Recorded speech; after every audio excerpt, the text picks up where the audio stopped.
Good day to everyone who's watching this video. So today we will see the questions from GATE 2001, and the subject for this video is power electronics. Okay. See, our main objective in GATE is to just solve questions. Okay. It doesn't matter what you know or don't know. You must know how to solve questions. Okay. So that is the main thing. So now let me take the questions one by one. Okay, so what you have to do is to get more questions and ideas for every subject. Go to our website electricaldiaries.in, as you can see on the screen, and here I will be daily updating questions from every year, and I will be making videos and important concept videos also.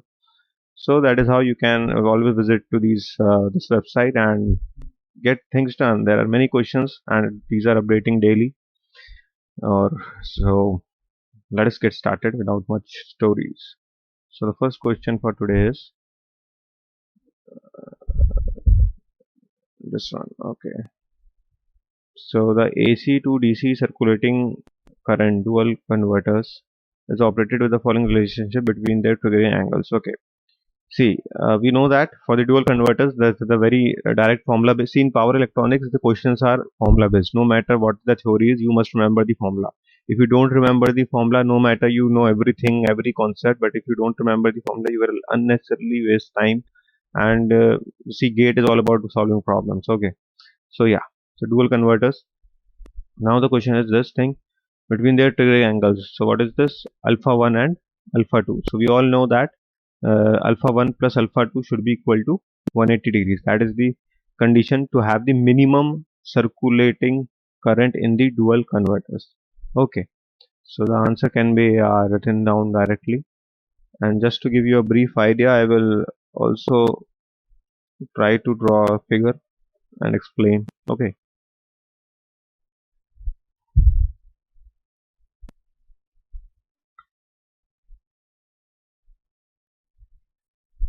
okay, so for this question our concept will be simple, that for the dual inverters, the minimum circulating current,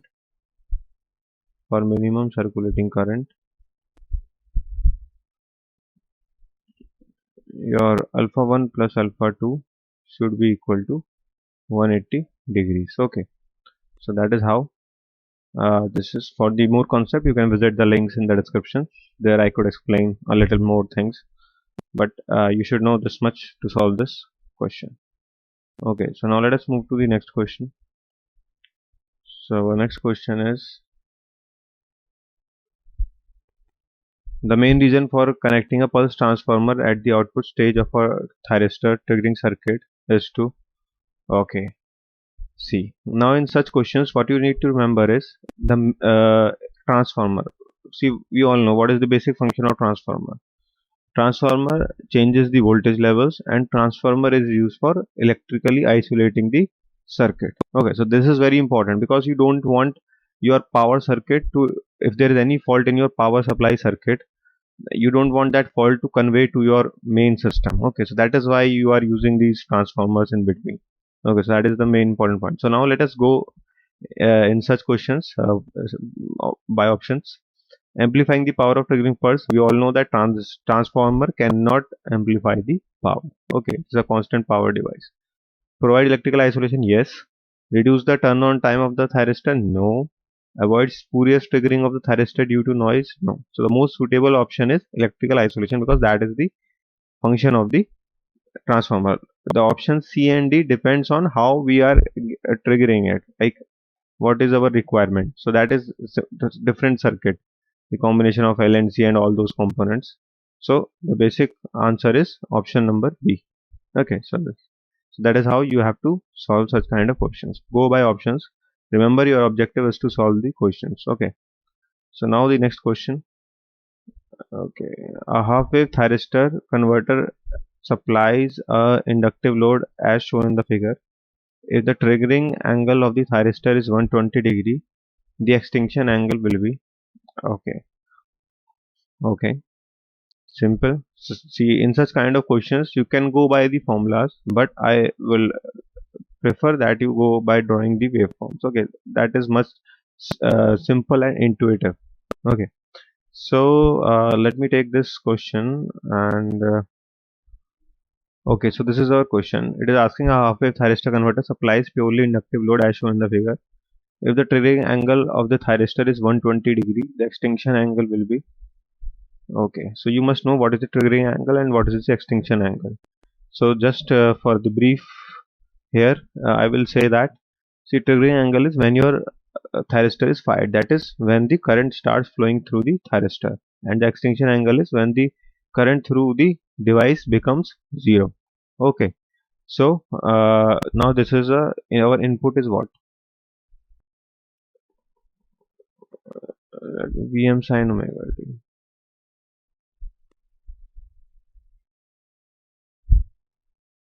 Vm sine omega t. Okay.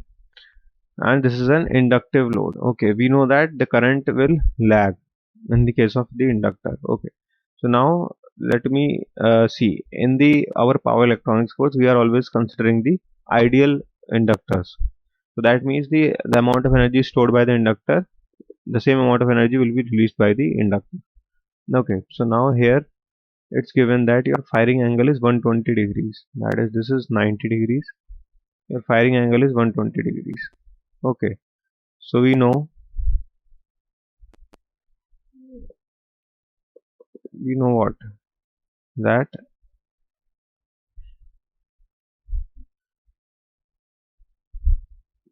let me draw here with another pen. So it will be see what will be the voltage across our this inductor. If I consider this as load, what will be the voltage across? See, I am drawing it with this pen.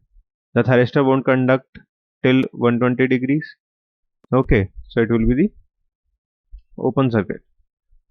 That is, this will be this thyristor will be open circuit. Okay, so there will be no voltage across the this inductor. But when this 120 degrees, the thyristor is triggered, so your voltage will the circuit is closed. So the voltage across the inductor will follow the our input. That is this one. Okay, and then see for 60 degrees the inductor is charging positively. Now the voltage is reversed.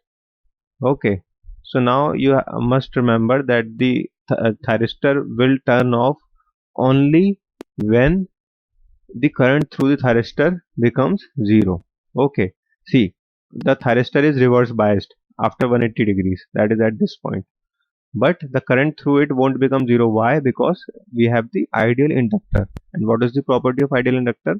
That is it will make the current continuous. Okay, it will uh, it will make the current flow in the circuit until it is completely discharged. Now the inductor is charged for 180 minus 120, that is inductor is charged for 60 degrees, so it will also discharge for another 60 degrees since it is ideal. Okay, so your inductor voltage waveform will be like this till 60 degrees ahead, and then it will go in this fashion. So if I draw it here, so it will be this way, this way, this way, this way, this way, and then this way. Okay, so again your thyristor will be fired here around here. Okay, so again it will repeat. Okay, so in this fashion it will move. So this is how your inductor voltage will vary. So this is very important. It is an ideal inductor. So now it is asking what is the extinction angle. See, when the current across the inductor will become zero, at which point? Let me take some other color. At this point, at point P, the inductor current will become zero because inductor will become completely what? Discharged. Okay, so your extinction angle will be what? This angle, that is 240 degrees. How? 180 plus 60 is equal to 240 degrees. So 240 degrees is your answer. Okay, so that is the concept. So you have to always try to visualize these things. This is very simple. Always remember, inductor is ideal. It will take the same time to charge and the same time to discharge. Okay, so that is how you solve such kind of questions. Okay, so the answer to this question we can see is option A is correct. Okay, so I will update here later. Okay, so now let us move to the next question. Okay, so in this question it is saying voltage commutated thyristor chopper circuit is shown in the figure. Okay, see, in the commutation questions of the power electronics, no matter how much you know the concept or everything, you have to remember the formulas, and I am repeating it again and again. In power electronics, to solve questions you must be thorough with the formulas. Okay, so you can solve, but it will take about an hour to solve such questions if you don't remember the formula. Okay, so now this is the simple voltage commutated thyristor chopper circuit, and I will be giving you formulas to solve each and every option given here. So the voltage commutated thyristor chopper circuit, the chop is operated at 500 Hz with the 50% duty ratio. Okay, the load takes a constant current of 20 amperes. See this 20 amperes for the voltage commutated circuit. These are the properties that I naught is constant always, that is the load current is always constant, and capacitor is initially charged to the Vs, that is a source voltage here, that is 100 volts. Okay, so that is the basic concept you must remember, and these are the formulas. Okay, so first is the evaluate the circuit turn off time of the main thyristor. Okay, the circuit turn off time of the main thyristor could also be said as commutation time of the main thyristor. Okay, so I will denote it by TC. I am doing option number A, and the formula is capacitor into the source voltage, that is here it is VDC, by the load current, here it is I0. So C is what? C is 6 microfarad, that is 6 into 10 to the power minus 6 into VDC. VDC is 100 volts. Okay, divided by I0. I0 is 20 amps. Okay, so on solving it, you will get 30 microseconds. So this is the simple formula that you need to remember. Okay, so now let us move to the option B. The question part B. Calculate the value of inductor L if the peak current through the main thyristor TH1 is limited to 180% of the load current.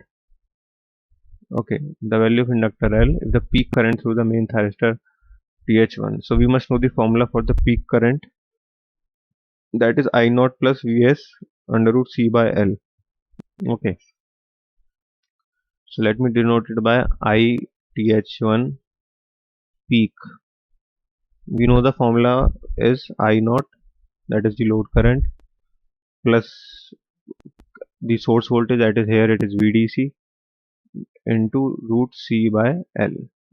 L we have to find out, and this current is given to us as 180 by 100 of the load current, that is 180 by 100 of the load current. Load current is I0, don't confuse it. I am taking I0, this is same, I0 IL same. Okay, just the matter of different notations. So 180 by 100 into 20, so this is given to us. Okay, so now if you solve this, I will solve it for you. I0, that is load current, is 20 plus VDC is 100 volts under root C by L. C is 6 into 10 to the power minus 6. Always do in SI units so that you don't mess up with silly mistakes. L we have to find out. This will come out to be 16. 18 to the 36. Yeah, 18 to the 36. Okay, 36 minus 20, 16. Okay, so L, if you could calculate, your L will come out to be 0.234 millihenry. Okay, so simple question, just looking lengthy, you must remember the formulas. In commutation questions, in power electronics, formulas. Trust me, formulas, and you will solve everything. See, Now C part is calculate the maximum instantaneous output voltage of the chopper.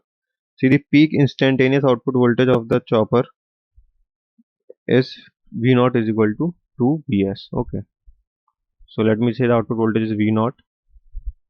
The peak instantaneous output voltage is 2 times Vs. Here it is VDC. 2 into 100. That is 200 volts. Okay, so that is how this question is solved. Simple question.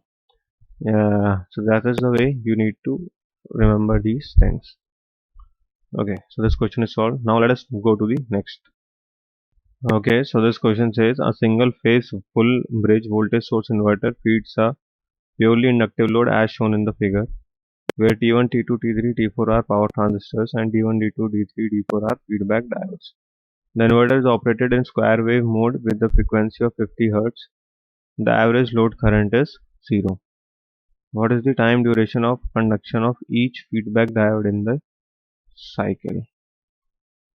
What is the time duration of conduction of each feedback diode in a cycle? Okay, so this we have to say.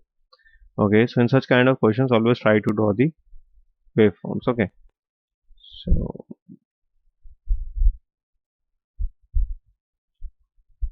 now let me say this is VDC. Okay, so now we know that. See, what is the square wave operation? I hope you know this. That first we will turn on the T1, T2, then we will turn on the T3, T4. If there is a normal resistive load, but here there is the inductor. Okay, so in the case of inductor, the current has to be continuous. So this diodes come into the play. Okay, so now the frequency it is saying is 50 Hertz. That is our one period. Like if our output is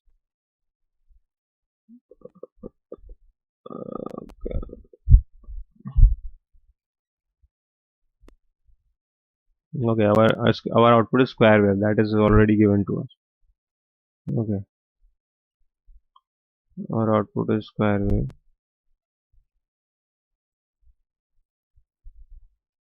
And the time period is also given to us as this is 50 Hertz, that is 20 milliseconds. Okay, now in these 20 milliseconds, if the average load current is 0, okay, so the average load current means okay, the average load current is 0. What is the time duration of conduction of each feedback diode in the cycle? So now let us see how the conduction will take place. Now let us say VDC is positive. First we are triggering T1 and T2. Okay, let me say, so the current will flow in this fashion,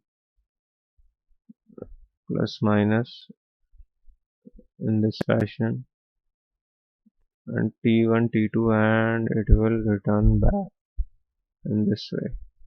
Okay, now what will happen is if I turn on the T1 T2, now at this instant, that is at point A, if I am turning off my T1 and T2, okay, and switching on the T3 and T4 at point A, ideally what I do is this thing, that for half the cycle I turn on T1 T2 so that my current flows in this direction, and this is my V out. Okay, let me take it with other color, V out. So initially my polarity was plus minus, that is I have taken positive voltage for this half cycle. Now here I am just assuming that I have turned on T1 T2. Now if I turn on the T3 T4, but T1 T2 will get off only when, see, I have reverse bias, that is one condition of for turning off the thyristor, but the thyristor will turn off only when the current through it becomes 0. But here it is the inductor, so it won't allow the current through T1 T2 to become 0 instantaneously. So what it will do is at instant A, this inductor will try to push current in the same direction. Okay, plus minus. Okay, this inductor will try to push the current now in the same direction, but now what will happen is that current T1 and T2 are reverse biased. Okay, as T3 and T4 are on. So current won't flow through the T1 and T2 because it will current will get to the least resistive path. So what this current will flow through this D3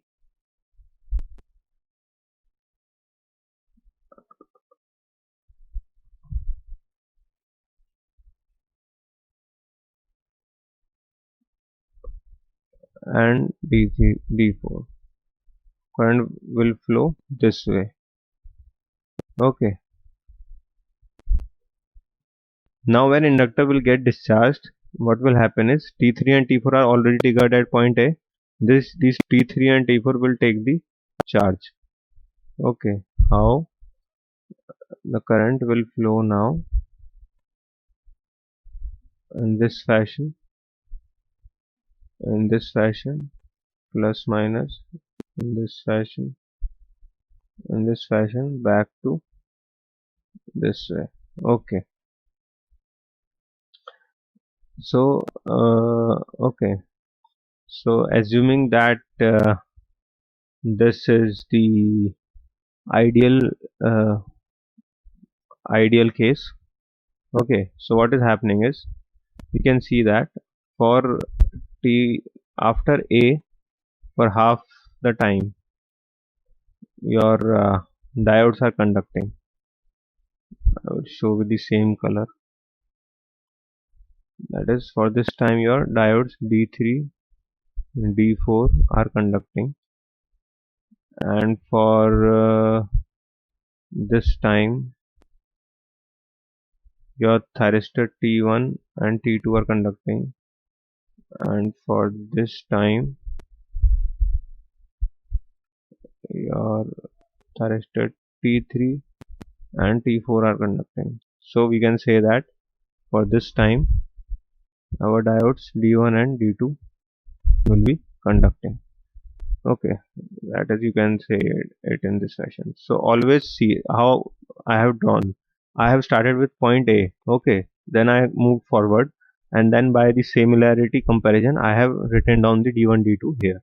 Okay, so that is how you must observe, that is how you must see the things. So now you can easily see that your diodes, what is the time duration of conduction of each feedback diode. So each feedback diode conducts for only 5 milliseconds. Okay, so this which we can see that this time is what, 5 milliseconds. Okay, so now why it is half half, because this is the case of the ideal case. Okay, that is, we are taking that the amount of energy stored by the inductor, it will release the same amount of the energy. Okay, so that is how the things are there, and why it is also happening. One more reason is, I will try to do here only. See, it is saying the average current is 0, average load current is 0. So what is happening is, see, the inductor current, let me say thyristor gets on, inductor current rises. Okay, then inductor current decreases because here your D3 D4 are on, that is inductor discharging. Now again inductor current rises in the opposite direction, but it again discharges in the opposite direction. So it is given that your inductor current goes like this. So that is why inductor current means your load current. Here it is given that your average load current is 0. So average of this waveform, this yellow waveform, will be 0. That is the load current. Okay. So the point to notice is that you have to observe the waveforms start from the point A, that is after the half cycle, and then you can easily visualize what is happening. You can go with the formulas and repeated practice, you might always also remember the waveform.